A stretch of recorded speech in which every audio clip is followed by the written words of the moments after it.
Il y a beaucoup de biens sur le marché, on voit qu'il y a une petite baisse des prix de l'immobilier petit à petit, mais de l'autre côté, les taux explosent. Est-ce que c'est vraiment le bon moment d'acheter? Moi, je suis tombée sur plusieurs fois, hein, sur des clients qui ont eu genre le coup de cœur. Mais vraiment, ça arrive carrément. Le coup de cœur, waouh, je me vois trop bien là, je suis trop bien. Malheureusement, c'est la première visite. Oui, mais si vous avez un coup de cœur, un client d'après, là, il va avoir le coup de cœur et il va se positionner. Ouais, mais on n'a pas assez de recul. Mais le problème, c'est que si moi, j'étais emmenée sur cet appartement, c'est que j'ai déjà anticipé que cet appartement, il pouvait te convenir.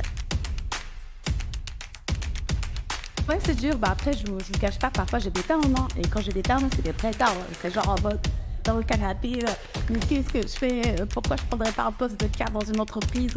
Et basta.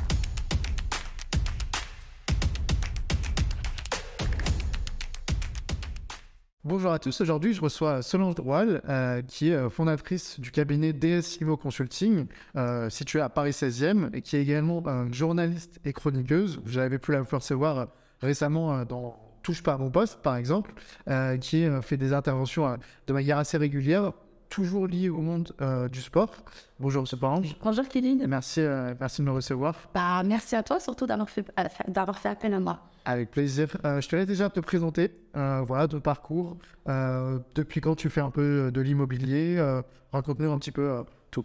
D'accord, alors moi, tu viens de le dire, j'ai une double casquette, donc de journaliste, chroniqueuse télé et d'agent immobilier. Donc j'ai commencé ma carrière, j'ai une formation de journaliste en fait. J'ai fait d'abord une licence de droit, puis une école de journalisme.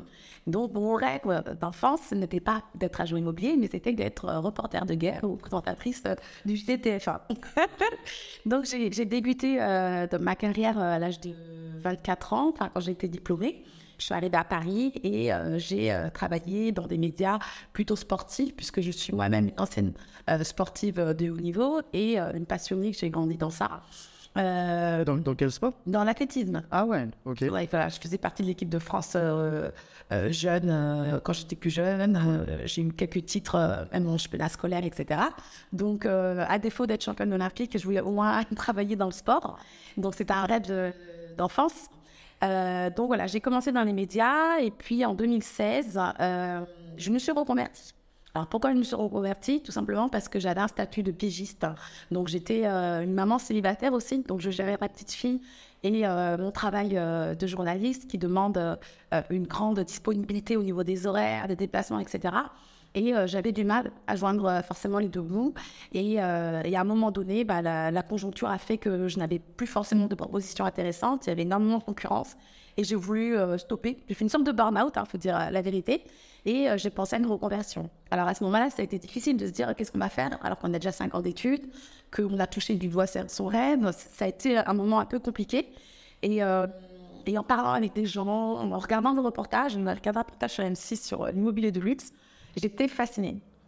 Et je me suis dit, pourquoi pas moi, tiens. Ouais. Et donc, en fait, c'est parti d'un délire comme ça. Alors, je me vois bien travailler dans le luxe. Je commençais à m'intéresser même aux immeubles, à l'architecture, à me poser des questions, poser des questions à des gens qui étaient déjà dans le milieu, etc.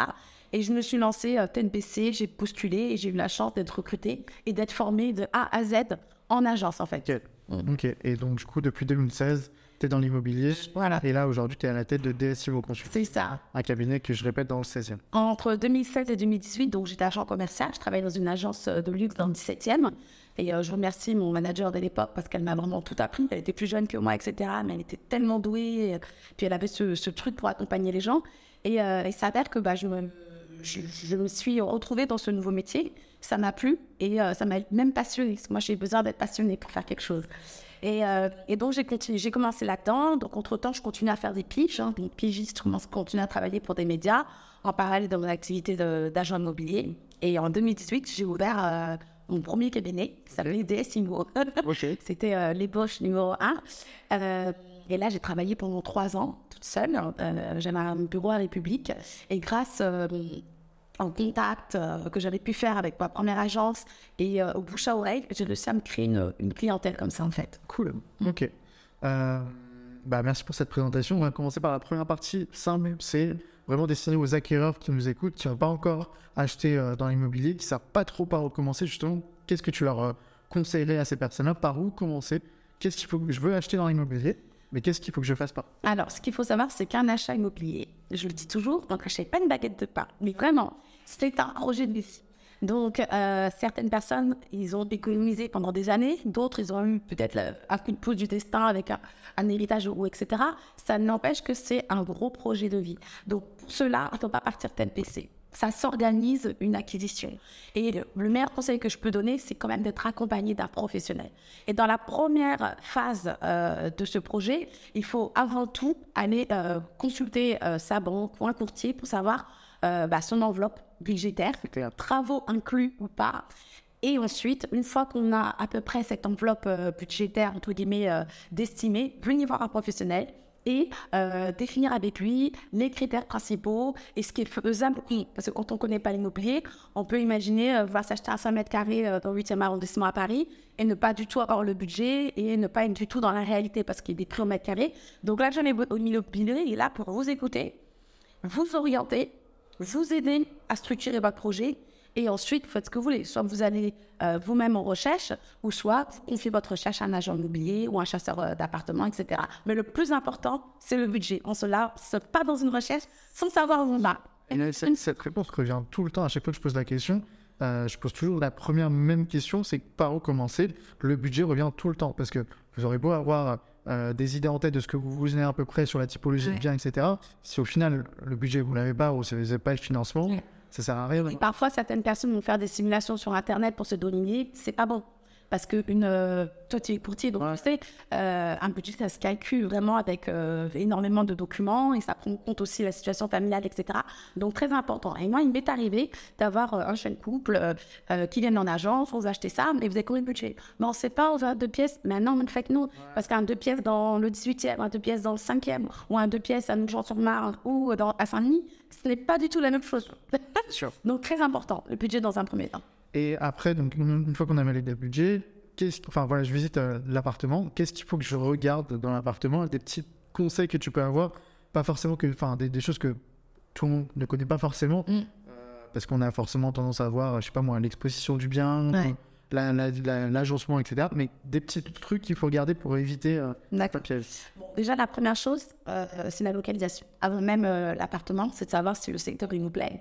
Est-ce que c'est pas trop loin de notre travail? Est-ce que c'est un environnement dans lequel on se sentira bien? C'est le plus important puisque parfois on va avoir un coup de cœur pour un appartement, mais quand il n'est pas dans le secteur qu'on recherche, au final, on se retrouve coincé, on perd du temps. Donc, une fois qu'on a sectorisé, qu'on a localisé là où on souhaite vivre, effectivement, quand on arrive dans un appartement, moi, la première chose que je regarde avec mes clients, c'est la copropriété. C'est important de voir l'état de l'immeuble, savoir s'il y a des travaux qui ont été votés ou qui sont à venir, combien ça va coûter et savoir aussi s'il y a des impayés. Et ça, souvent, les gens, quand ils ne connaissent pas, ils regardent pas ça et c'est des mauvaises surprises qui arrivent après.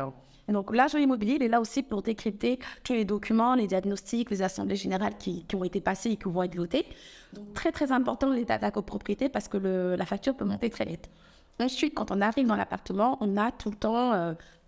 on a des choses rédhibitoires ou qui sont complètement primordiales. Certains vont dire « Non, je veux être exposé sud, etc. » En fait, exposé sud, oui, c'est l'idéal. Et si vous êtes exposé sud et qu'il y a un gros immeuble en face, ça ne sert à rien. Vous voulez être exposé pour le coup nord ou nord-ouest, avoir une vue dégagée et avoir la luminosité qui rentre. Donc, il y a encore une différence entre exposition et luminosité. Et ça, c'est des petites choses que nous, professionnels, on peut apporter à ces personnes qui sont en recherche. Et puis... Voilà, et savoir aussi dans l'appartement, l'état de l'appartement, est-ce que vous êtes ouvert aux travaux ou non? Si oui, quel est votre budget? Est-ce qu'il a été inclus dans votre capacité d'emprunt? Voilà, c'est des petites choses comme ça qui sont assez importantes. Alors, le maximum d'informations pour anticiper le maximum de risques. Exactement. C'est sûr. C'est ça. Et du coup, aujourd'hui, là, on a une tendance, en avril 2023, on a une tendance où il y a beaucoup de biens sur le marché, on voit qu'il y a une petite baisse des prix de l'immobilier petit à petit, mais de l'autre côté, les taux explosent. Est-ce que c'est vraiment le bon moment d'acheter? Est-ce que les gens se posent la question, ils s'attendent, je pense, une opportunité? Ouais, c'est légitime, c'est légitime. Alors moi, avec mon expérience, moi je suis sur Paris et la première couronne, ce que j'ai remarqué qu'effectivement, depuis l'après-Covid, donc pas au début, les premiers mois d'après-Covid, ça se passait plutôt bien, l'immobilier encore. Et ensuite, on a eu un blocage. Un blocage niveau vendeur, niveau acquéreur. Les vendeurs, avec cette histoire de Covid qui a un peu traumatisé les gens, à Paris, ils n'avaient qu'une idée, c'était de vendre leurs petites 2 pièces, leur studio, voire leurs 3 pièces, pour pouvoir acquérir une maison, soit en province, soit en Île-de-France, dans le 95, à des endroits où il y a de la verdure, de l'espace, de l'aération. Ce qui s'entend. Malheureusement, c'est que ces Parisiens n'ont pas pris en compte forcément le marché, n'ont pas pris en compte la conjoncture actuelle, la crise, le fait que les taux augmentent.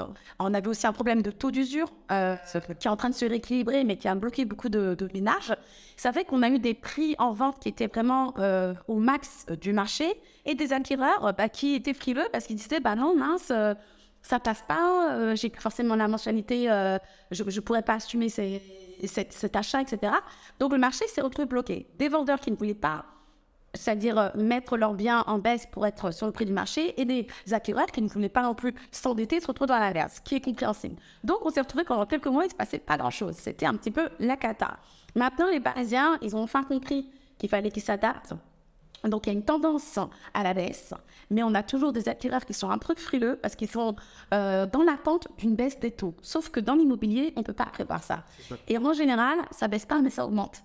Donc quand on a un projet d'achat, il vaut mieux y aller tout de suite plutôt que regretter et de se dire « Oh mince, si j'attends encore 2 ans, dans 2 ans, on sera peut-être plus à 3%, mais on sera peut-être à 5%. Peut-être on sera à moins, certes, mais dans tous les cas, il faut se lancer, il faut prendre en compte, voilà, c'est pour ça qu'il faut être accompagné d'un professionnel, un courtier par exemple, ou votre banquier si vous êtes très très proche, pour qu'il puisse anticiper soit une hausse, soit une baisse, et que vous soyez gagnant à la fin. Mais en tout cas, il faut se lancer.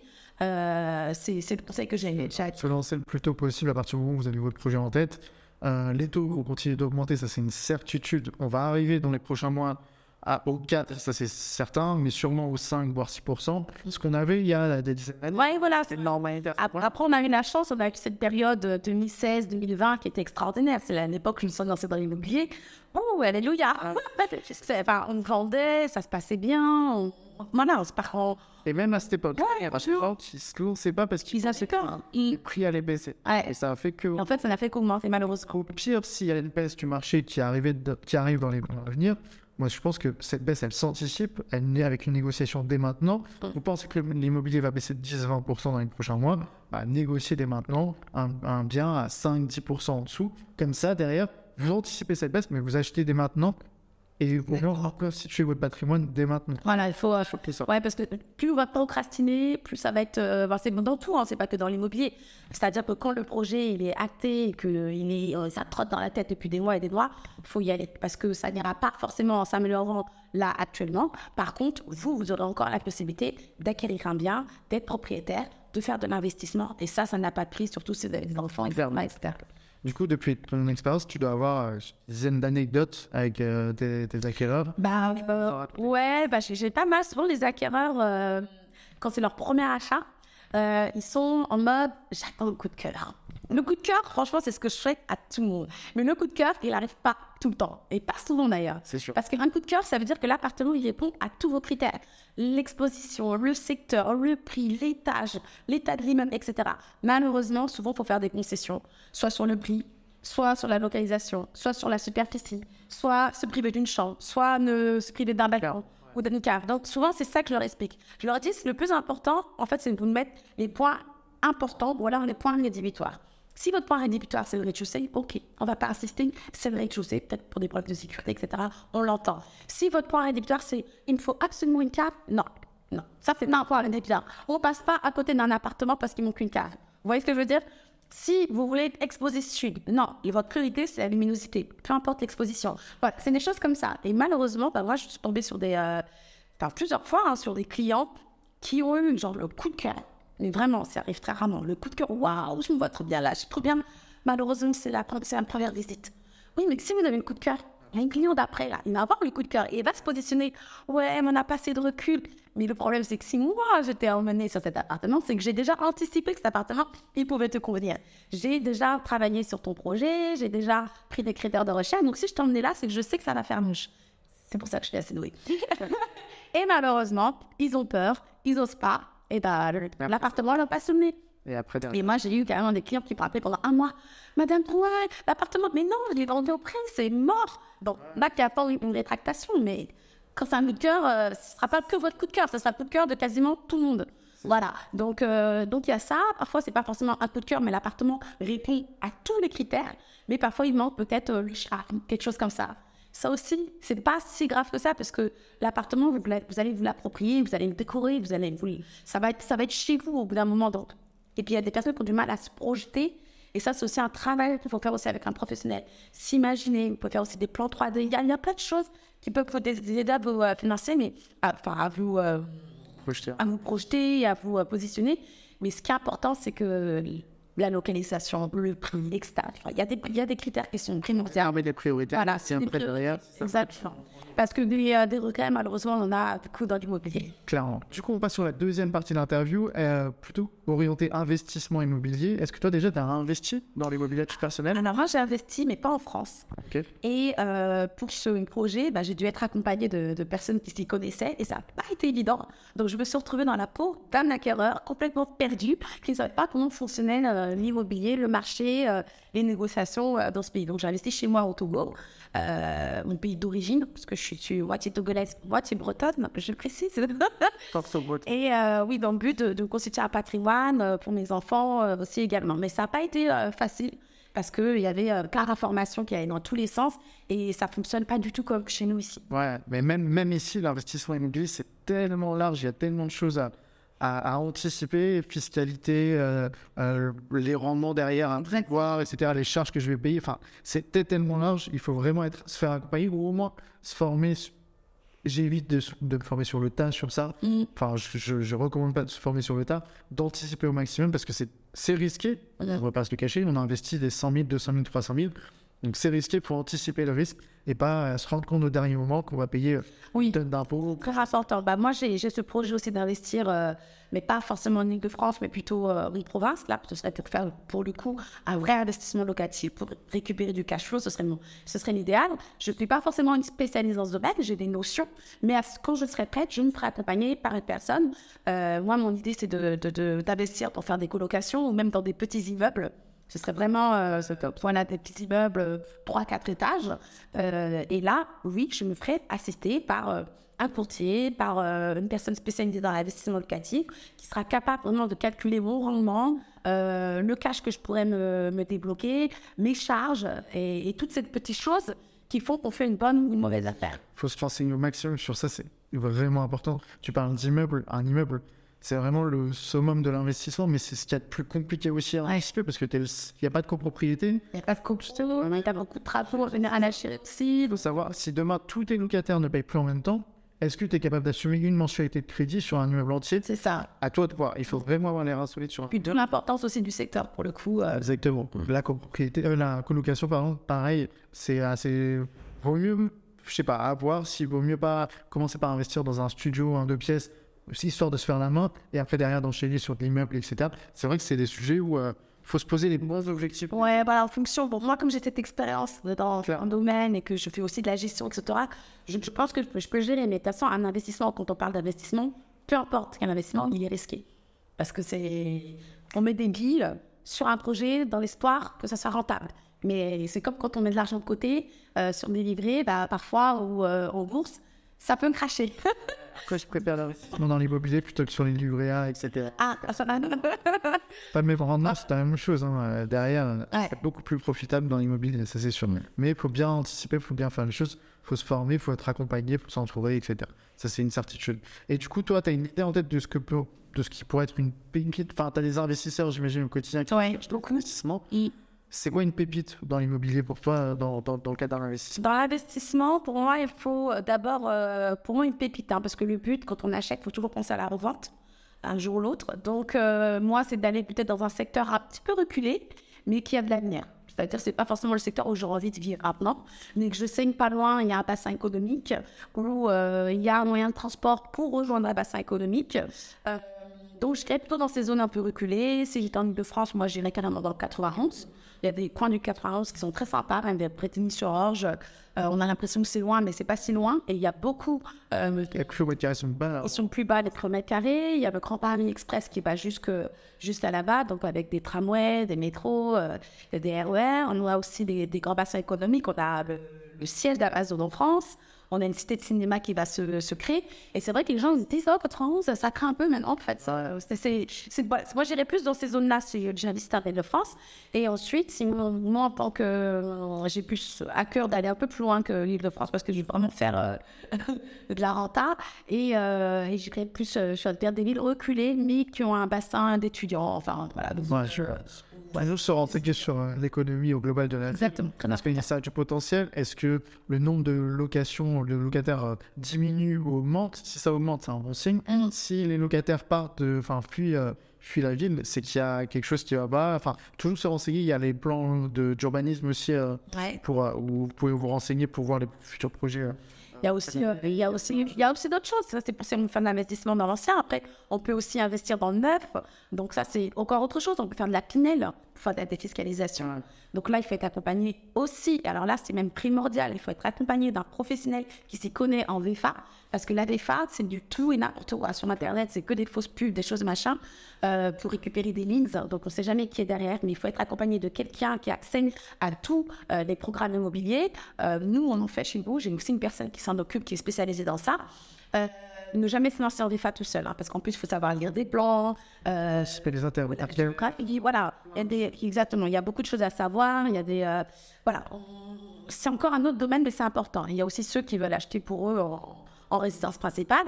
Et là, c'est sympa parce qu'on choisit son secteur, on choisit son appartement sur plan, etc. Mais il faut pouvoir être patient parce qu'il y a toujours 2 ou 3 ans avant une livraison. Donc, l'immobilier, c'est tellement vaste. Il faut se faire accompagner. Ouais, que je le répète et je le répète encore et encore, il faut se faire accompagner. Pareil pour les vendeurs. Se mettre un bien en vente, c'est pas quelque chose de si facile que ça. Vous allez être beaucoup démarchés, sollicités par des agents immobiliers comme moi, des négociataires, etc., qui vont essayer de vous récupérer le bien et le mettre sur le marché, qui vont vous vendre tout et n'importe quoi, qui vont vous estimer votre bien à des prix complètement différents, qui vont vous donner mal à la tête. Donc, vaut mieux partir avec une personne de confiance qu'on vous a recommandée, ou peut-être même votre agence de secteur, si vous le souhaitez, et confier ce bien à un seul interlocuteur qui s'occupera vraiment de tout, de la mise en ligne, de la mise en commercialisation, de l'estimation, des visites, des comptes rendus, du suivi notaire, parce que c'est un gros travail et si vous pouvez avoir une charge mentale plus allégée, il faut le faire. De toute façon, le prix du mètre carré, il reste le même que son agence ne peut pas, donc allez-y, allez-y sans crainte. Troisième partie, là on va passer plutôt sur la partie un peu business. Donc toi tu as lancé ton cabinet DSIMO. Tu as dû t'entourer de pas mal de personnes au fur et à mesure du temps, mais on parle souvent de il faut bien s'entourer. Comment tu as réussi à trouver ces personnes, à t'entourer? Comment on attire les gens face à... Alors, moi c'est un peu particulier, comme je vous ai dit, c'est parti d'une reconversion. Et la chance que j'ai eue, c'est que je suis dans une agence qui m'a très bien formée, pour le coup, qui m'a fait confiance. Et très vite, j'ai performé. Donc, quand on performe vite, ça donne une petite motivation supplémentaire. Donc, voilà. Après, moi, je reste une entrepreneur dans l'âme. Donc, j'ai voulu très vite voler de mes propres ailes. Et je me suis formée beaucoup toute seule. Donc, j'ai appris, j'ai même travaillé dans d'autres postes. En mon agence, j'ai travaillé dans un syndic de copropriété pendant 6 mois parce que je voulais savoir comment fonctionnait une copropriété. Donc, j'étais gestionnaire de copropriété. J'ai fait aussi de la commercialisation dans la VFA, une forme aussi. Donc, c'est un petit peu, voilà, je me suis servie un peu partout et pour être la plus complète. Mais ce que j'aurais aimé à l'époque, c'est d'avoir un mentor. Et moi, le problème, c'est que j'ai jamais eu de mentor. Même dans les médias, j'ai eu un mentor au départ, puis à son âme, qui nous a quittés. Et c'est vrai qu'après, je me suis retrouvée perdue parce que quand on n'a pas quelqu'un sur qui on peut s'appuyer, sur qui on peut... voilà, c'est ce qu'on ressent, parce que l'immobilier, c'est vraiment les montagnes russes. Ouais. Donc, avoir un mentor, c'est bien. Et pour avoir un mentor, ça se mérite aussi. Donc, il faut être quelqu'un de droit, à qui on peut faire confiance. T'as plein de trucs en même temps. Enfin, t'as ton cabinet immobilier, t'as aussi ton métier de journaliste. De journaliste, ouais. Chroniqueuse. T'as tes enfants à gérer. Il y a énormément de choses pour le moral. En tout cas, ça doit être dur. Comment tu fais? Ouais, c'est dur. Après, je vous cache pas que parfois j'ai des tard. Et quand j'ai des tard, c'est des très tard. C'est genre en mode dans le canapé. Mais qu'est-ce que je fais? Pourquoi je prendrais pas un poste de cadre dans une entreprise? Et basta, j'ai une salaire à la fin de mois. Des fois, je me dis, mais je crois que je suis un peu maso. Mais en fait, j'ai tellement ce besoin de liberté. J'ai besoin de m'exprimer. Et surtout, je ne veux pas être que dans une case. Je sais qu'on peut se dire, elle est éparpillée, fait ça. Non, en fait. C'est qu'en fait, je compartimente tout. Je suis agent immobilier, je suis une professionnelle de l'immobilier, je fais correctement mon travail et je travaille quasiment sur recommandation. 80% de ma clientèle, c'est sur recommandation. Et moi-même, je recommande des gens avec qui je travaille bien, avec qui j'ai un bon feeling et je sais que c'est des personnes sérieuses, je vais les recommander aussi. Donc, c'est très important. Ensuite, j'ai mon travail de maman, parce que c'est un travail à plein temps. Et là, c'est que de l'organisation avec le papa, on a tac, tac, tac. Nous, on est en mode robot, hein. On a un planning à la maison. Limite, on se croise, on n'a pas trop de life, mais c'est pas grave, on aura notre life après. Et ma vie de journaliste, chroniqueuse télé, qui reste une passion, qui reste mon premier métier, et qui aujourd'hui est un plus. Voilà, c'est pour le kiff, pour continuer à avoir un pied dans le sport, parce qu'aussi j'ai fait beaucoup de connexions et de relations, donc c'est important aussi pour moi de rester dans ce milieu. Et j'ai une autre casquette qui s'ajoute, c'est productrice. C'est que je suis en train Cool. dans le but de produire une émission pour la rentrée prochaine, si Dieu le veut, en septembre prochain. Ah, je t'arrête jamais, en fait. Ouais, mais la production, je l'avais déjà fait quand j'étais journaliste, parce que j'avais travaillé dans une boîte où je faisais tout, hein, production, rédaction, tout ça. Et en fait, c'est une émission que j'avais en tête depuis un certain temps, et je me dis qu'il est temps. Il est temps de me lancer. Dans mon sport, ouais. Ok. Une production. Pas trop spoiler, mais... Voilà. Donc voilà, et je pense qu'on n'est pas obligé d'être dans une case. Tu peux être courtier, tu peux être investisseur immobilier, tu peux aimer la communication. L'un n'empêche pas l'autre, donc on fait bien le travail, en fait, tout simplement, et qu'on se perd pas. Donc la vie, c'est organisation. Ouais, autant je suis hyper spontanée, autant dans le travail, il n'y a rien de spontané. Une galère. Tout est calculé, voilà. Des galères à gérer. Est-ce que tu as eu des grosses galères comme ça dans le business? Ouais, j'ai eu des grosses galères. Franchement, il ne faut pas se cacher, hein. Quand on est entrepreneur, j'ai eu des galères pour récupérer mon argent, relancer les gens, toc, toc, toc, on en dit où les paiements. Donc, quand les gens te payent en retard, à toi aussi, bah, tu ne payes pas, tu as des retards de paiement, des échéances. C'est des choses comme ça qui sont dures et qui sont compliquées. Donc, vraiment, il faut être sérieux. Il faut être sérieux. Quand on donne de l'argent, quand on récupère de l'argent, il faut être sérieux là-dedans. C'est hyper important. D'où bien choisir ses partenaires et personnes avec qui on travaille. J'ai d'autres galères dans le sens, le marché immobilier, on ne le maîtrise pas. Donc, il y a des mois où c'est plus compliqué que d'autres. Là, le marché reprend doucement. Mais voilà, mais il y a aussi des périodes où c'était hyper florissant. Donc, on s'adapte. On s'adapte à des choses qu'on ne peut pas maîtriser, malheureusement. Et du coup, on anticipe le maximum de choses pour éviter les galères. Pour connaître le succès, selon toi, sur la recette du succès, selon toi, ce serait laquelle? La recette du succès, pour moi, c'est qu'il faut réussir. Ça, je l'ai appris avec mes expériences, avec mes ratés aussi, parce qu'il y a aussi des loupés. Je pense qu'il faut faire confiance à son intuition. Avant, je ne réfléchissais qu'avec mon cerveau. A plus B, C moins D, X, Y, voilà. Maintenant, je réfléchis beaucoup aussi avec mon ressenti, avec mes feelings. C'est très important de s'écouter, d'être droit dans ses bottes, voilà. Et surtout, de bien s'entourer. Et la dernière chose que je dirais, c'est continuer à se former parce qu'on apprend tous les jours. Les législations changent, les lois, les règles, les méthodes. Et il faut se tenir à jour, il ne faut pas rester... focus dans son truc parce que ça a marché à une époque, c'est forcément comme ça. Il faut être ouvert d'esprit et s'entourer même des gens plus jeunes qui performent. Comment tu fais? Bah moi je fais ça. Et en fait on apprend de tout le monde en fait. Prendre le bon de tous. Et faire ça comme pote. De bien s'entourer parce que c'est vraiment essayer de travailler avec des gens qui ont réussi dans le domaine et qui vont t'apprendre au quotidien. Ouais, et qui vont encore monter, c'est-à-dire...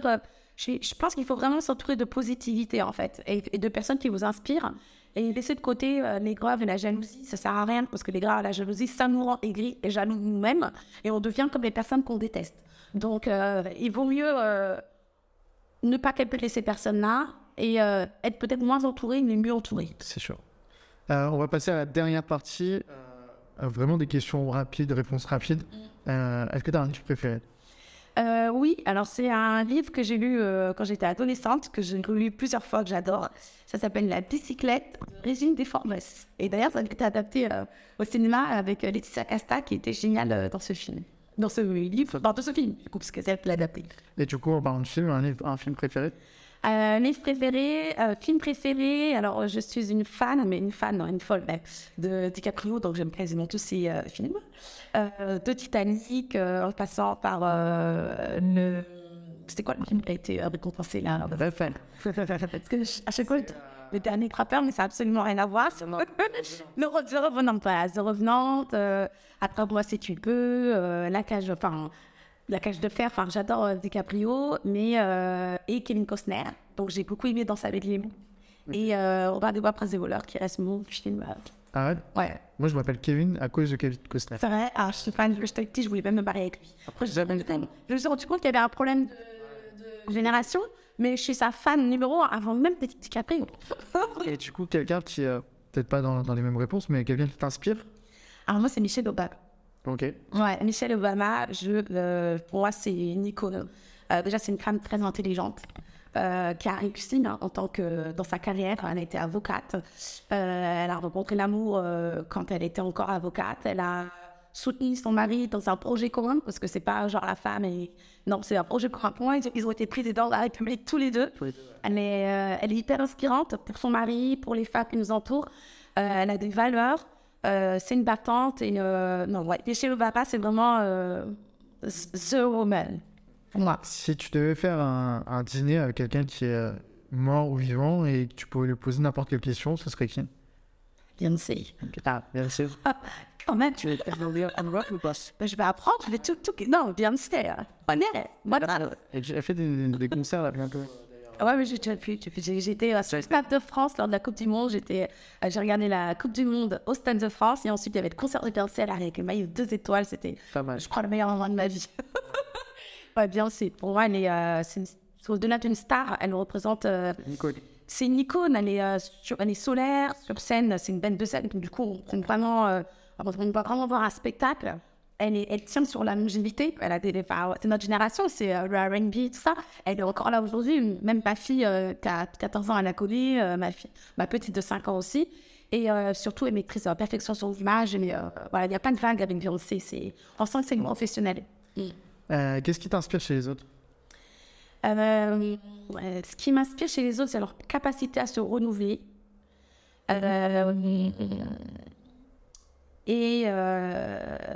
voilà, aller de l'avant et à se relever, voilà. Et à l'inverse, qu'est-ce qui t'agace chez les autres? Je déteste la médisance et je déteste les gens aiguës. Ouais, je vois. Ça, c'est... T'as des références en tête? Un conseil business que tu puisses donner? Alors, conseil business. Que toi, tu puisses donner. Ouais, des idées, on en a plein. Maintenant, il faut construire son idée. Pour construire son idée, il faut budgétiser. Et ça, c'est ce qu'on souvent fait pas quand on est jeune. Il faut budgétiser, voir sur le long terme, sur les 2-3 ans, et accepter aussi que la première année sera sûrement compliquée et que l'argent ne va pas tomber tout de suite. On a tous envie de faire des choses qui nous rapportent vite de l'argent, et c'est compréhensible qu'on est dans un monde où, franchement, j'adore travailler, etc. Mais il m'aimerait bien aussi me la payer douce au bord de la plage.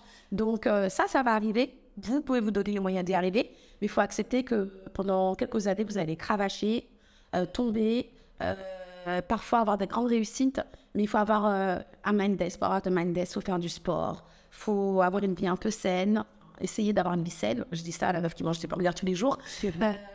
Mais voilà, il faut structurer. En fait, il faut se donner une discipline. Voilà. Sans discipline, on ne peut pas y arriver. C'est impossible. C'est comme dans le sport.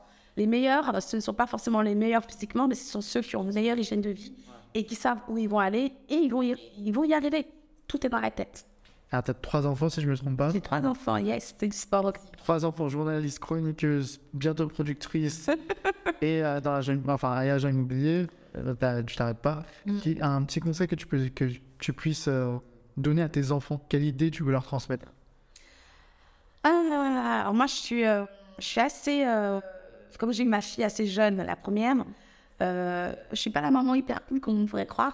Au contraire, je l'ai élevée toute seule au départ. Donc c'est vrai que Jacine, je suis assez exigeante avec elle parce que je veux pas qu'elle soit déçue. Donc en gros, je lui fais comprendre que tout ce qu'elle aura dans la vie, c'est en travaillant. Donc la discipline, très important. Et je lui dis toujours, plus tu seras discipliné, plus tu réussiras. Et plus tu réussiras, plus tu pourras vivre ta meilleure vie en fait. Donc je dis ça, c'est moi, mon âme, tu ramènes des bonnes notes, tu me montres que tu travailles. Après, il y a des choses, elle peut ne pas réussir, mais tant qu'elle travaille et qu'elle se donne les moyens. Et après, qu'est-ce qu'elle veut? Si elle veut sortir avec ses copines, aller faire du shopping, moi, il n'y a pas de problème. Tant que l'art est respecté, tant que le contrat il est respecté. Donc, il faut respecter le contrat, ramener les bonnes notes surtout. Si elle nous regarde. Pas nous regarder, oui. Prochain objectif, selon toi? C'est le j'imagine. Prochain objectif, je me suis fixé un chiffre d'affaires à réaliser cette année avec DSIMO Consulting. Continuer à m'entourer de personnes professionnelles avec qui je pourrais continuer à avoir des relations et accroître mutuellement ce chiffre d'affaires. Donc, très important, ne serait-ce que pour mes charges, etc. Et mon autre objectif, c'est de produire cette belle émission qui me tient à cœur depuis plusieurs années, que je vais retravailler et remettre au goût du jour, parce que je l'avais fait il y avait 4 ans. C'était en 2015 et en 2023, donc 8 ans se sont écoulés. Et je pense qu'il est temps. Donc voilà, ce sont les 2 objectifs à venir sur le plus ou moyen. On va te suivre pour voir l'avance de ton objectif. Ouais. On a fini l'interview. Prochaine personne que tu penses que je peux aller interviewer selon toi? Alors, Ça intéresse l'interview. pour moi, vu qu'on est dans le domaine de l'immobilier, moi j'aimerais bien avoir une interview d'une personne qui s'occupe des travaux, la rénovation d'appartements, de biens, comment ils travaillent, comment se fie à une personne, parce qu'il y en a tellement au final, c'est comme aux agents immobiliers. Et moi je te conseillerais un garçon qui s'appelle Eudes, et qui est à la tête de sa société qui s'appelle Monsieur Rénovation, avec qui j'ai eu l'occasion de travailler, qui est vachement bien, qui est très à l'écoute de ses clients et qui est plutôt efficace. Donc, les travaux. Je note ça. Merci en tout cas, Solange, c'était un plaisir. Je t'en prie. Ça va aider. Merci. Merci pour ces questions pertinentes et j'espère que ça a pu aider ou donner de la force à ceux qui me regardent. Merci à tous. Au revoir. Au revoir.